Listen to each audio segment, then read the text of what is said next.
People from across the state gathered at Watchetaker Hall on Thursday, October 17th for a domestic violence awareness event. Comanche Nation Family Assistance Center hosted Sister Talk on domestic violence in Indian country and featured the film It Ends With Us. Case specialist Laura Gould said the organization wanted to highlight domestic violence in current pop culture and show the red flags that were missed due to romanticization of the movie. Initially, him throwing the chair in one of the opening scenes, him telling her to shut up, him lying to her. And she continued to play off everything because she was caught in the moment of being in love, or what she thought was love. She said It Ends With Us was an accurate depiction of what survivors go through. You fall into this sense of euphoria and you ignore everything.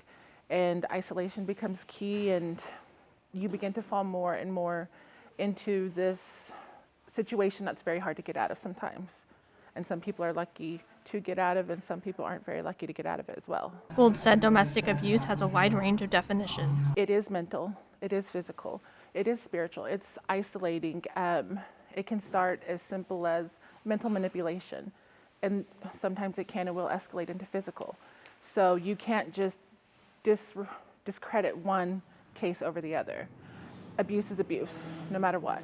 For those looking into relationships, abuse can be swept under the rug or an unknown issue. It happens behind closed doors, and it is such an intimate situation that happens between two people who are together. Now, outside looking in, sister, brother, mom, dad, grandma, grandpa may choose to not want to see it because it's somebody they love as well too.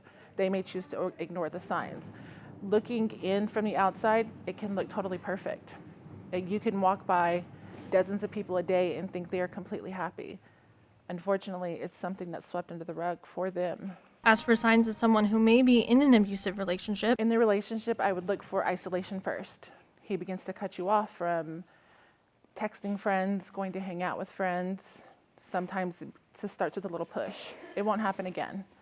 Then a push can become more. Then a push can be a full hit. Then before you know it, it can become a lot worse than that. Native Americans face some of the highest rates of domestic violence and abuse, according to Gould. Not only in this country, in this state, Oklahoma faces the highest rate in the country for domestic violence. That ranks against women and men. So the statistics are staggering and alarming when you hear them out loud. But again, that's not something you see in the news every day. It's not.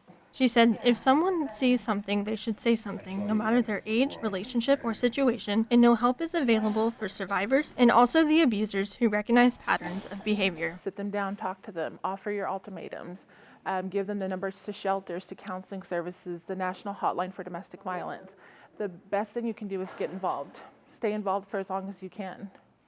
And as to speak for the abusers, counseling, batter's intervention. Find a program that works best for them. Gould said these events are important and there was an age restriction based on the movie, but having a younger audience helps spread the message and educate everyone. As a case manager, she helps women and children. She said nothing is better than a success story and hopes to be exactly like her mentor and program director, Betty Simmons. Reporting for the Comanche Nation PIO News, Natasha Mercadante.